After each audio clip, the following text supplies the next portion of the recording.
नमस्कार दोस्तों, स्वागत है आपका to the point YouTube channel पर। आज हम इस वीडियो में समझेंगे एनसीईआरटी क्लास 7 का ज्योग्राफी चैप्टर 1। अगर आपके आसपास अवेलेबल हो तो आप पेन और पेपर लेकर वीडियो के इंपॉर्टेंट पॉइंट्स को नोट कर सकते हैं। चलिए वीडियो स्टार्ट करते हैं। आज का हमारा पहला टॉपिक है कंपोनेंट्स ऑफ एनवायरनमेंट, यानी कि पर्यावरण के घटक। इसको समझने से पहले हम देखते हैं पर्यावरण शब्द की परिभाषा या उसका अर्थ। पर्यावरण का संधि विच्छेद करने पे हमें मिलेगा परि जमा आवरण, जिसमें परि का मतलब है जो हमारे चारों ओर है, ठीक है, और आवरण का मतलब जो हमें चारों ओर से घेरे हुए है। इसका मतलब हम कह सकते हैं कि पर्यावरण शब्द का मतलब है वो सभी रिसोर्सेज या वो सभी चीजें जिनसे हम चारों ओर से घिरे हुए हैं। ठीक है, ये एकदम सिंपल इसका मतलब है और इसी से समझ में आ जाएगा। पहला पॉइंट अब कह रहा है कि मुख्य रूप से पर्यावरण के 3 घटक या कंपोनेंट्स होते हैं। ठीक है, कंपोनेंट्स या घटक वो होते हैं जिनसे मिलकर कोई चीज या कोई टर्म बनी होती है। ठीक है, बहुत बढ़िया। यहां पर हम देखते हैं 3 जो मुख्य घटक है पर्यावरण के, वो है प्राकृतिक नेचुरल, मानव निर्मित यानी कि मैन मेड, या मानव यानी कि ह्यूमंस। ठीक है, और आप अपने आसपास की सभी रिसोर्सेज या वस्तुओं या चीजों को इन 3 कैटेगरीज में इजीली डिवाइड कर सकते हो, क्लासिफाइड कर सकते हो। कैसे? अगर मान लीजिए कोई इमारत है तो मानव निर्मित है, पार्क है, ब्रिजेस हैं, रोड्स हैं, इंडस्ट्रीज हैं, एक्सेट्रा। ठीक है, इसी प्रकार से प्राकृतिक में आ जाएगा वायु, स्थल, सजीव या फिर जल यानी कि जलमंडल से जो मतलब कि तात्पर्य रखता है। ठीक है, इसी प्रकार से मानव भी एक पर्यावरण का ही इंपॉर्टेंट घटक है या कंपोनेंट है, जिसमें व्यक्ति, परिवार, कम्युनिटी, रिलीजन एक्सेट्रा ये सभी आ जाते हैं। तो अभी आपको पता चल गया होगा मुख्य रूप से 3 कंपोनेंट है एनवायरनमेंट के, वो है प्राकृतिक, मानव निर्मित और खुद मानव। ठीक है, यहां तक कोई कंफ्यूजन नहीं है? बहुत बढ़िया। अगला पॉइंट कह रहे हैं कि एनवायरनमेंट शब्द की उत्पत्ति फ्रेंच शब्द एनवायरनर से हुई है, जिसका मतलब होता है पड़ोस यानी कि नेबरहुड, या फिर जो सभी चीजें हमारे आसपास है। ये चीज क्लियर है? ये डायरेक्ट स्टैटिक क्वेश्चन है एक टाइप का, इसे आप याद रखिएगा। सेकंड पॉइंट है हमारे एटमॉस्फेयर को अंतरिक्ष में जाने से पृथ्वी की ग्रेविटेशनल फोर्स रोकती है या फिर उसको पकड़ कर रखती है। हमें इतना पता है कि भैया ये है हमारी प्यारी पृथ्वी, ठीक है, और इसके ऊपर हमें देखने को मिलेगा ये एनवायरनमेंट के अंदर एटमॉस्फेयर नाम का एक कंबल। ठीक है, हम इसको इजी लैंग्वेज में समझते हैं कि एक टाइप का ब्लैंकेट है जो हानिकारक रेज से या फिर अन्य इंटरस्टेलर ऑब्जेक्ट से पृथ्वी की रक्षा करता है। ठीक है, ये बहुत सारी गैसेस से बना हुआ है, जैसे हमने प्रीवियस पार्ट में डिस्कस किया है। ठीक है, अब क्या होता है कि भैया इसके रोकने के लिए, यानी कि ये वहां पर अपनी जगह पर बना रहे, इसके लिए कोई ना कोई फोर्स तो होगी ही। ठीक है, और इसमें काम आती है पृथ्वी की ग्रेविटेशनल फोर्स। ठीक है, ग्रेविटी, गुरुत्वाकर्षण बल, जिसके कारण ये पृथ्वी से एक सर्टेन हाइट पर बना रहता है। आपने देखा होगा जैसे हमारा एक नेचुरल सैटेलाइट है चंद्रमा, ठीक है, मून, वो क्यों हमारे चारों ओर चक्कर काटता रहता है एक सर्टेन लगभग कक्षा में या फिर ऑर्बिट में? क्योंकि पृथ्वी की ग्रेविटेशनल फोर्स उसे अपनी ओर पकड़ कर या आकर्षित कर कर रखती है। ठीक है, अगर पृथ्वी की अपनी कोई ग्रेविटेशनल फोर्स ही नहीं होगी तो फिर तो वो इंटरस्टेलर स्पेस में चला जाएगा, पता नहीं कहां जाएगा। ठीक है, समझ में आ रही बात? और इसका एक बहुत अच्छा एग्जाम्पल है मार्स। जैसा हमें पता है कि काफी समय से बहुत सारे वैज्ञानिक इस पर काम कर रहे हैं और हमें इतना तो पता चल चुका है कि कभी ना कभी उस ग्रह पर जीवन था। ठीक है, उसमें एनवायरनमेंट के अंदर एटमॉस्फेयर भी था अपना मार्स का। अब वो क्यों नहीं बचा?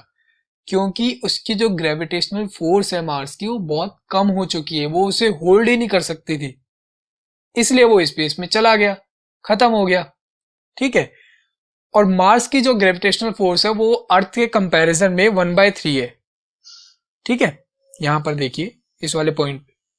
तो अब हमें पता चल गया कि मेन जो फोर्स है जो हमारे एटमॉस्फेयर को पकड़ कर रखती है पृथ्वी पर, वो है ग्रेविटेशनल फोर्स। यहां तक चीज क्लियर है? बहुत बढ़िया। अगला पॉइंट है बहुत इंपॉर्टेंट, इकोसिस्टम या फिर पारितंत्र। इसको हम इजी लैंग्वेज में समझेंगे।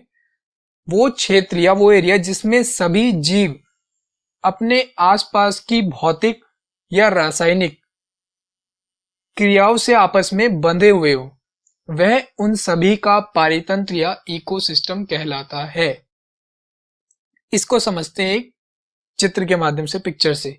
यहां पर देखो, इकोसिस्टम ऑफ अ पॉन्ड यानी कि किसी तालाब का एक पारितंत्र यहां पर दिखाया गया है। और यहां पर जितनी भी चीजें हैं ना, वो कहीं ना कहीं एक दूसरे से भौतिक रूप से या फिर रासायनिक रूप से बंधी हुई है, या तो डिपेंडेंट है या फिर एक दूसरे के परस्पर काम करती हैं। ठीक है, जैसे यहाँ पर तालाब है, इसमें फ्लावर्स हैं, आसपास यहाँ पर वनस्पति आपको देखने को मिलेगी, यहाँ पर पत्थर देखने को मिलेंगे, जीव आपको मिलेंगे। तो ये कहीं ना कहीं एक दूसरे पे डिपेंडेंट है। ठीक है, या फिर कोई ना कोई भौतिक ऐसी वस्तुएं हैं जैसे पत्थर वगैरह जो एक दूसरे के परस्पर काम करती हैं। तो ये सब मिलकर बनाते हैं इनका एक इकोसिस्टम जिसमें ये लोग सरवाइव करते हैं। ठीक है, एक दूसरे से परस्पर क्रियाएं करके, रासायनिक या फिर भौतिक क्रियाओं के द्वारा। यहां तक क्लियर है इकोसिस्टम क्या होता है और उसकी मतलब कि एक तरीके से विशेषता क्या है कि एक दूसरे पे डिपेंडेंसी होती है एक टाइप की। ठीक है, यहां तक चीज क्लियर है? बहुत बढ़िया। अगला पॉइंट हम देखते हैं। हर साल 5 जून को हम सेलिब्रेट करते हैं वर्ल्ड एनवायरनमेंट डे, विश्व पर्यावरण दिवस। ठीक है, और इसको आप अपनी कोई भी ट्रिक बनाकर याद रख सकते हैं। मैं अपनी ट्रिक शेयर कर देता हूं, अगर आपको अच्छी लगे तो आप इसे यूज भी कर सकते हैं। हिमेश रेशमिया नाक से गाते हैं, वर्ल्ड एनवायरनमेंट डे हम 5 जून को मनाते हैं। माफी चाहूंगा अगर आप ऑफेंड हुए, although I respect him very much, लेकिन मैंने अपनी ट्रिक के हिसाब से इन्हें बनाया, तो आप कोई भी ट्रिक यूज कर सकते हैं। ठीक है, बढ़िया। अगला पॉइंट है बार्टर सिस्टम या फिर वस्तु विनिमय पद्धति। अब देखो, जो आजकल हम देखते हैं ना कि कोई सामान के बदले हमें करेंसी का लेन देन करना पड़ता है या मनी एक्सचेंज करना पड़ता है। एंशिएंट टाइम में क्या होता था, आपने सुना होगा कि एक ऐसी पद्धति थी व्यापारिक जिसमें कि करेंसी की जरूरत ही नहीं होती थी। आप वस्तुओं को एक्सचेंज करते थे, यानी कि ये सामान मेरे से ले ले और वो मेरे को दे दे। समझ रहे हो? जैसे आज के टाइम में बच्चे भी करते हैं।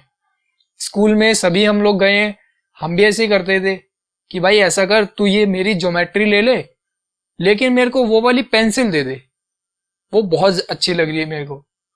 तो इसी टाइप के जो वस्तु विनिमय प्रणाली होती थी या व्यापारिक पद्धति, उसको हम कहते थे बार्टर सिस्टम। जैसे यहां पर दिखाया गया एक इंसान है जॉनी नाम का और एक है महिर या माहिर।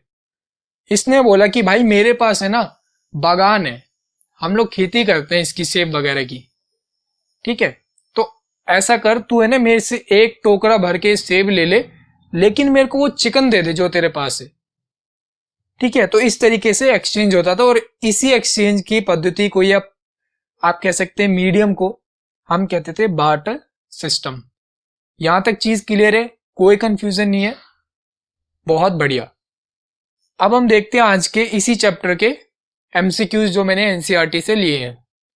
आप इनका आंसर जरूर करिएगा कमेंट बॉक्स में, और ये इसी वीडियो से संबंधित है, अलग से कुछ नहीं है इसमें। ठीक है, बढ़िया। पहला है क्वेश्चन 1, इनमें से कौन सा प्राकृतिक पारितंत्र नहीं है? Which among of these is not natural ecosystem or is not a part of natural ecosystem? ठीक है, बढ़िया। सेकंड है, इनमें से कौन सा मानवीय पर्यावरण का कंपोनेंट नहीं है? ठीक है, ये। और थर्ड है, इनमें से कौन सा मानव निर्मित पर्यावरण का हिस्सा है? और आखिरी क्वेश्चन है कि इनमें से कौन सा पर्यावरण के लिए खतरा है? ये 4 क्वेश्चन हो गए, इनका जवाब दीजिएगा कमेंट बॉक्स में। आज की एक फेमस पर्सनैलिटी के बारे में आपको बताना चाहूंगा जिनके बारे में हम डिस्कस कर रहे हैं, इनको कहते हैं फॉरेस्ट मैन ऑफ इंडिया। इनका नाम है जादव मोलाई पायेंग। माफी चाहूंगा अगर इनका सरनेम सही से प्रोनाउंस नहीं कर पाया। ये इन्वायरमेंटल एक्टिविस्ट हैं असम से और बेसिकली एक फॉरेस्ट्री वर्कर है। ठीक है, पिछले 2 या 3 दशकों से इन्होंने क्या किया कि ये ब्रह्मपुत्र नदी है ना, ये बेसिकली माजुली द्वीप से बिलोंग करते हैं। आपने सुना होगा माजुली के बारे में, काफी फेमस रहा है पिछले 2-3 साल में तो कुछ ज्यादा ही।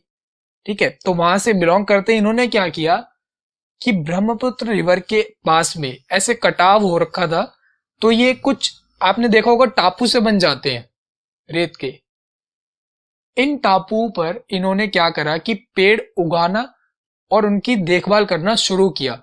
लगातार 2 से 3 दशकों से ऐसा करते आ रहे हैं। तो क्या हुआ उसका परिणाम कि 550 हेक्टेयर में, इस एरिया में या इस इमेज में देखिए, पूरा एक जंगल खड़ा हो गया। ठीक है, और इसको नाम दिया गया इन्हीं के नाम पर, मोलाई फॉरेस्ट।